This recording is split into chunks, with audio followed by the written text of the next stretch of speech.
Hey guys, what a wild day or so it has been in the markets. As you can see, since making my last video, Bitcoin has, well, it's consolidated as we expected, made another attempt up, sold off back into consolidation, dropped underneath it, and now it looks like it's attempting to break out again. Now, if you've been alive on social media in the last few hours, you probably know that for me filming in the last half hour, Trump has apparently said that the war in Iran is over. But when you're watching this, it's probably, 1, 2, or 3 hours later, depending on how long it takes me to upload and whether you've got notifications on. So, yeah, the 15-minute chart is pretty insane. You can see price is mostly stuck between the +1 and -1 deviation bands as I expected. It's not really much more to talk about, so let's jump over to the 1 hour time frame. You can see we had our 15 straight bars up on the 1 hour chart. And if I jump back to my previous video, I believe... Did I have a look at the 1 hour chart in that video? Or did I mostly just stick to the 4 hour chart? Anyway, I believe I made that video around here. You can see we've got our 3 green up bars. And yeah, so when I made my last video, we had about 14, I think, straight 1 hour bars. And I believe it extended up to 15. And as I was saying, with such an extreme blow-off move, typically price will consolidate for a bit, and that's pretty much exactly what happened. We did get another upthrust on the, I believe that was the PPI news, if I've got it open here. Yeah, it was PPI. And obviously, because our long-short ratio was so skewed towards the long side, I think we had 51.5% or so long, and coupled with, $400-something million of short liquidations, the market really didn't have enough energy to go further up, and it pretty much sold right off. Now, I'm not going to say I called the move to the dollar, because I didn't. And when the market's this volatile, it'll cut through resistance levels like the +1 standard deviation band by, 1% or 1.5%, and then snap back underneath it in the next 15 minutes. Like, there's really no way to predict that unless you're stuck on the 1 hour time frame with 1 minute time frame with 8 monitors in front of you. Now, on the 4 hour time frame, you can see I have slightly revised my Elliott wave count. I was thinking that this leg here was probably too explosive to be just a wave 1. However, if we have a look at this previous move from around the 5th of April to 12th of April, I do believe it doesn't actually look that abnormal. Now, obviously, I fixed up my ABC corrective pattern. It's not the most balanced corrective pattern, but I believe it does fit within the rules. And with that being said, I believe the market could be setting up for a wave 3, especially if the stock market continues to go up in today's session, with Trump claiming, sorry, not today's session, in tomorrow's session. So that will be the Wednesday session for all of you in America. Sorry, this really messes with my head sometimes because I'm in Australia. I'm like half a day, well, 2/3 of a day ahead of everyone in America.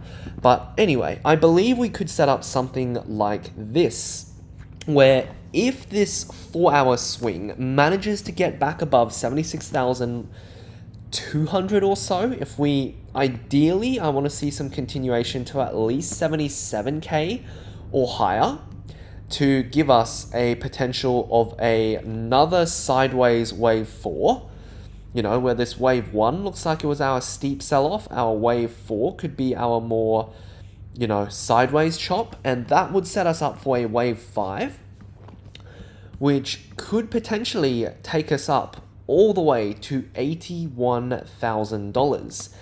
And if you notice, I haven't started my wave count from the absolute low here. So if we jump down to Elliott wave analysis, this is going to be really, really rough.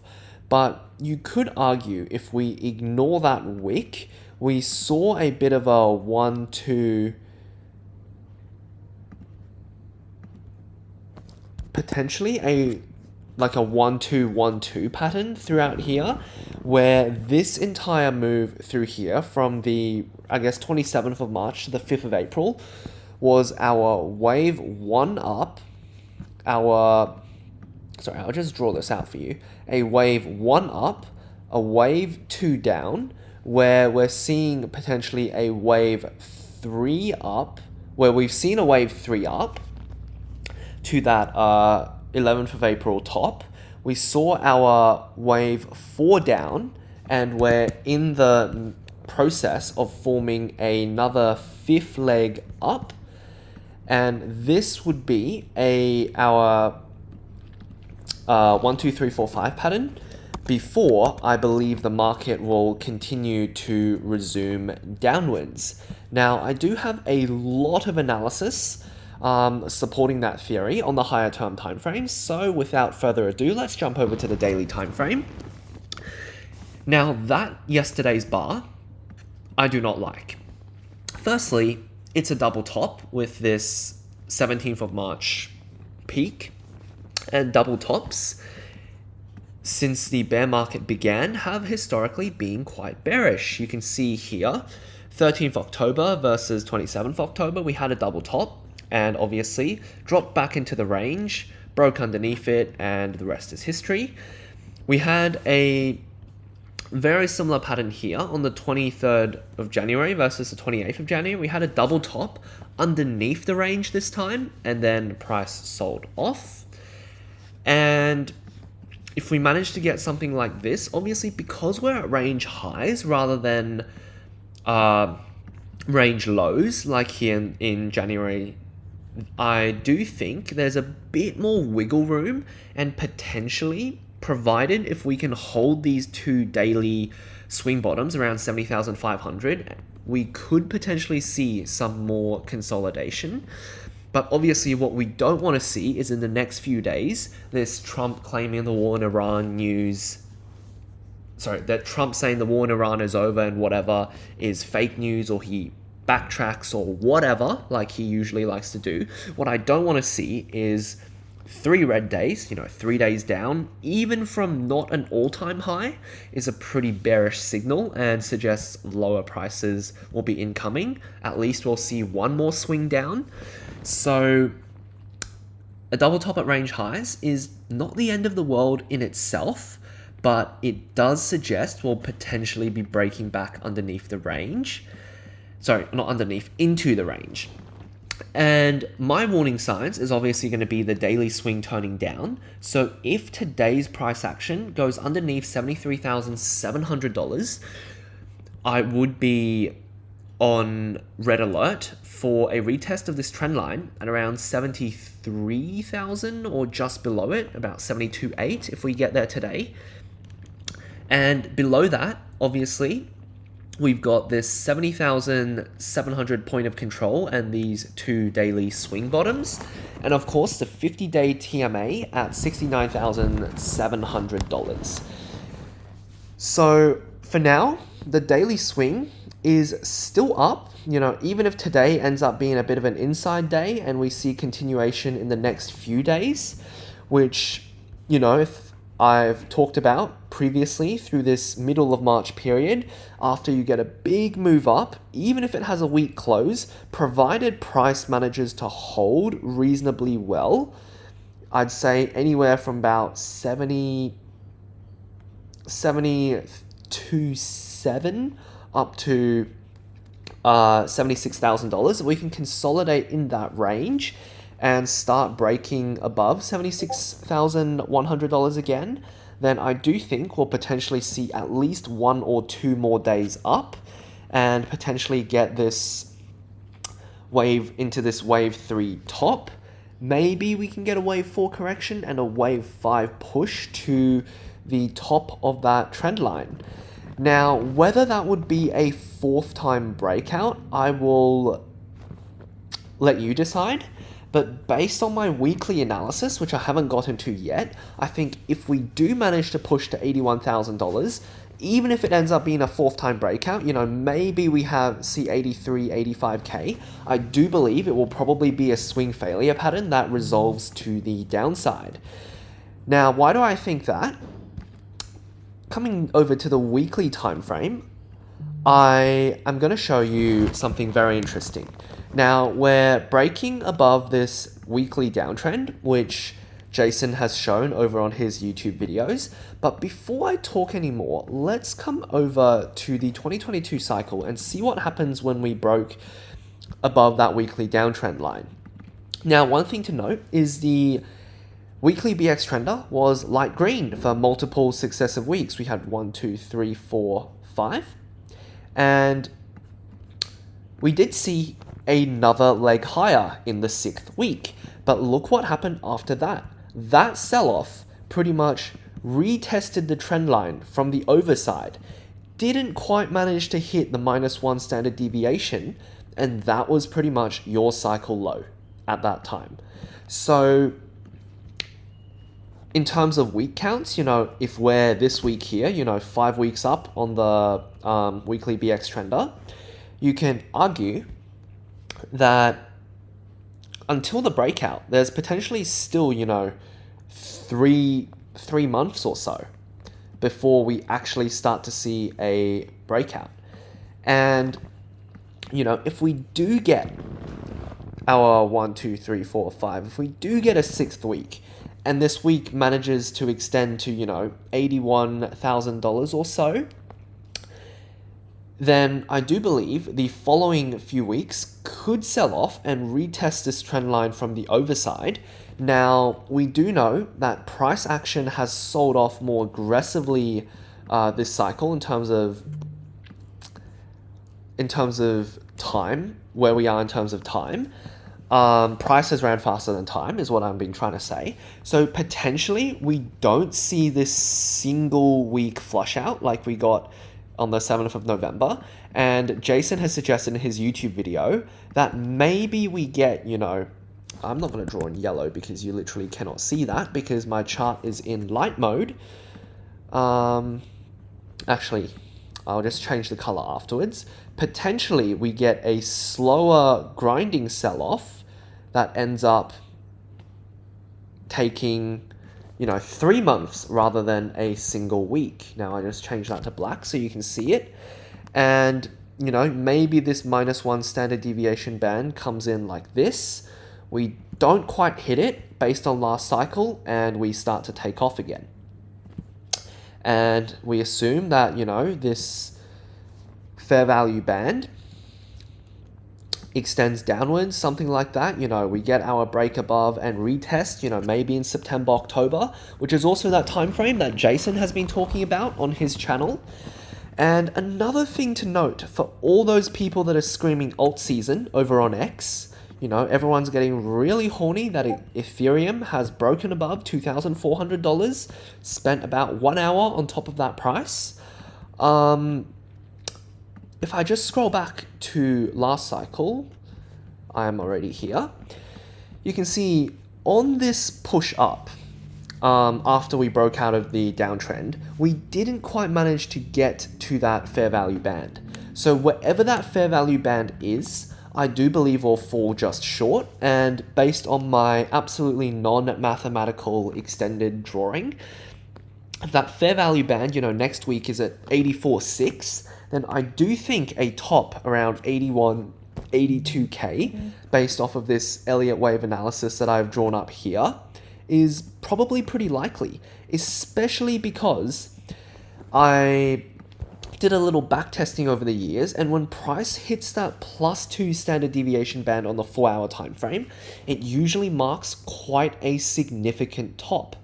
So if we manage to do that, and that could mark our, monthly or quarterly top in this case, I do believe. So that's it for the weekly analysis. If I come over to the monthly time frame, pretty much nothing has changed. We're above that 50% level for the month. And, you know, we could very well be seeing this little monthly upswing here.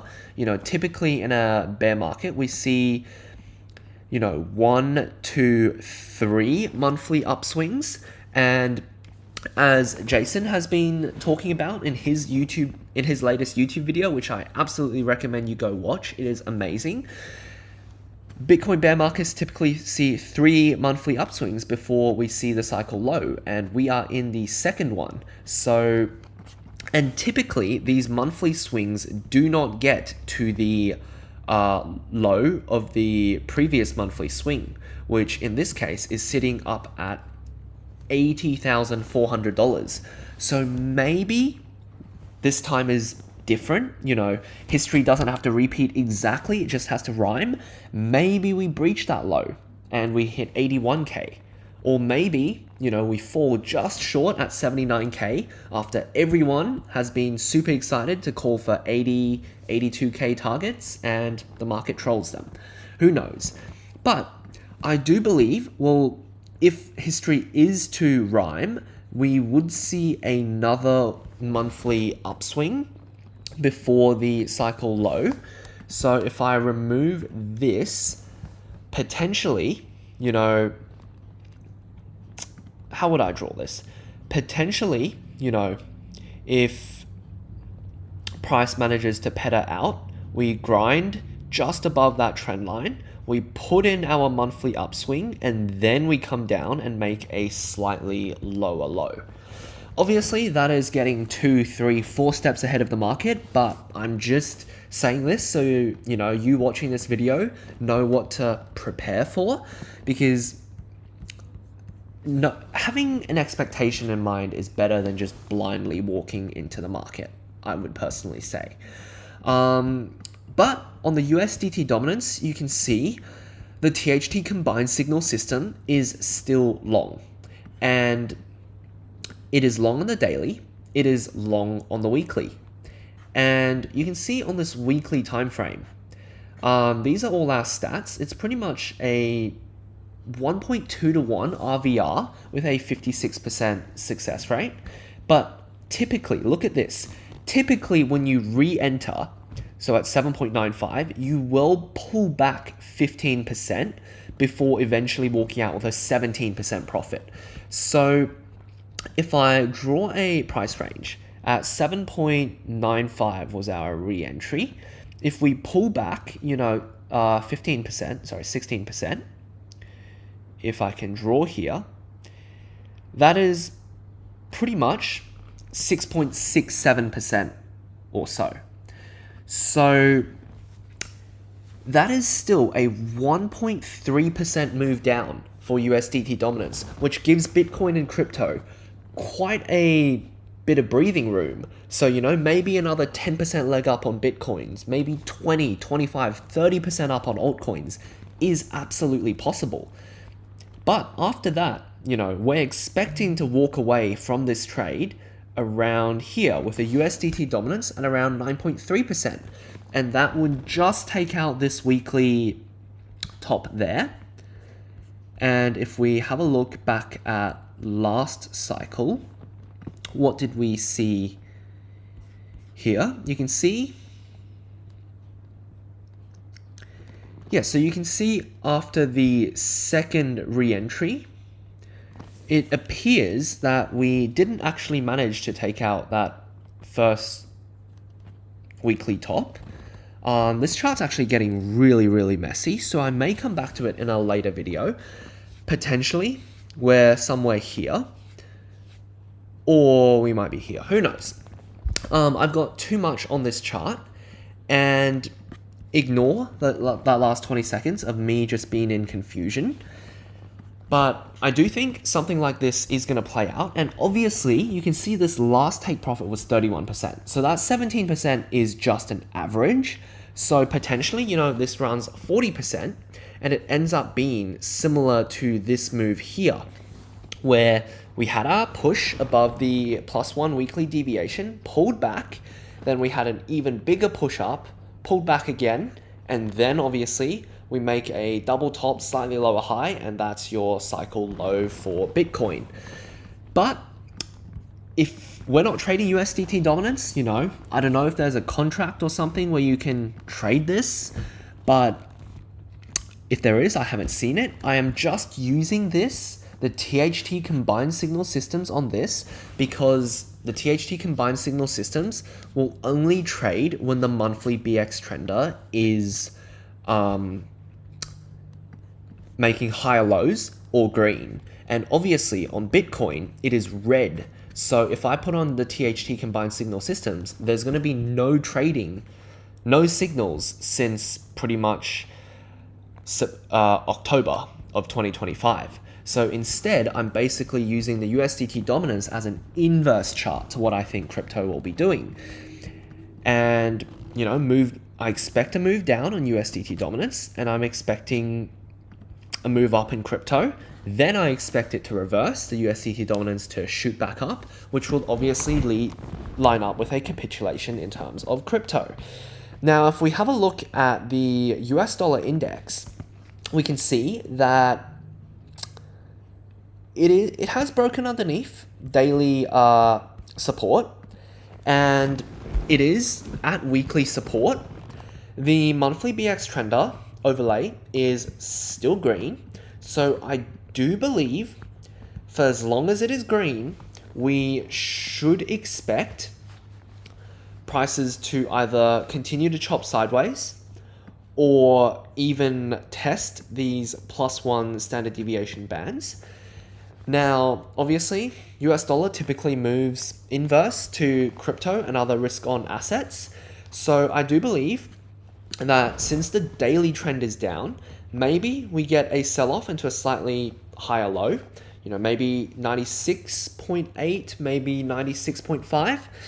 That leads to this final push up for crypto before the higher time frame monthly BX trender being green and the weekly fair value band being held as support overcomes the daily selling pressure, and we make our move up to 102, which lines up very well with stocks and crypto having a move down. Now, speaking of stocks, look at the S&P 500. It is almost at all-time highs. It is cut through the +1 standard deviation band on the daily, which you can see is typically the highest a price will trade at before it pulls back into fair value. You can see this entire grind up from pretty much May until the October top. That is exactly what happened. And sometimes, obviously, price can push into that +2 standard deviation band, especially when coming right out of a capitulation, which you could argue whether this is a capitulation or not, but I'm going to say no, because it has not hit that -2 standard deviation band. And you can see price action isn't lining up perfectly here, because history doesn't have to repeat exactly. It just has to rhyme. If we are in this March 2025 phase where we've, hit the -1 deviation, we're pushing back to fair value. We have pushed a bit higher into the +1 deviation band. And if we reject here, then I do believe a lower low is potentially still incoming. Maybe we push all the way to the +2 deviation band if, crypto continues a little bit higher and Trump continues claiming the war in Iran is over before we come down and test the -2, That is definitely possible, because as Jason always says, as we get closer to the end of the cycle, whether it's your, 3-4 year S&P 500 bull market, crypto bull market, or the 18.5 year real estate cycle, volatility will pick up. And last time, if we had we broke down to -1 standard deviation, came to fair value, then went down to -2, maybe this time we come down to -1, we push up to +2, then we come down to -2 and kick as many people as we can up the ass, wreck their positions, and then the market has had its reset and we make another all-time high, whether that ends up being, 7,400 points or so, who knows? That is just my absolute wild card theory. But you can see on the weekly time frame, we have turned the weekly BX trend to green. The 33 fair value band is still red, so there is no confirmation of this move up just yet. But the monthly BX trender, for now, is making higher lows. We closed higher low last week, and we saw some continuation this week. Now, I'm not getting too excited. We're only halfway through the month, and if the monthly BX trender closes higher lows, I will obviously have to reevaluate, but you'll definitely see a lot more videos from me before the end of the month. And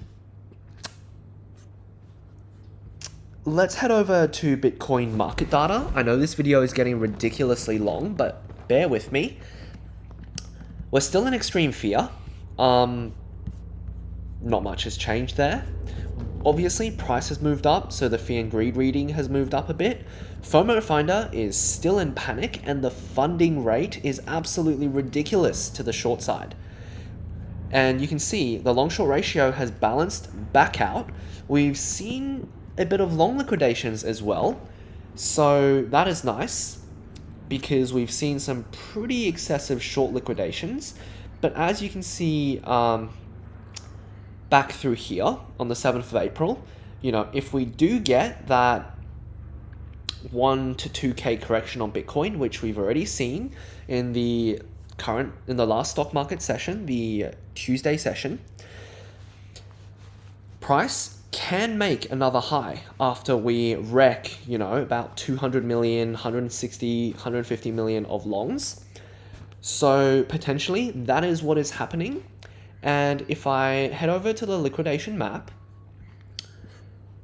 you can see we've got ridiculous amounts of shorts piling in the last day. So obviously the last 7 days, 30 days, we've gotten heaps of longs piling in as price has moved up from, 66K to where we are now at about 74K. But I do believe with this last day, with all the shorts piling in, especially when you look at the funding rate, a lot of people are bearish. So I do believe that we could definitely see another couple of legs up on the 4-hour time frame, and that could mark our monthly/quarterly top. Thank you all for watching, and please like, comment, and subscribe. I hope you liked my really in-depth analysis, really pulling into multiple different strategies across multiple different time frames. And go check out these amazing guys, the Investor Accelerator, Michael Pizzino, Bravo's Research, Traders Helping Traders, and Jason Pizzino. They make really great videos as well.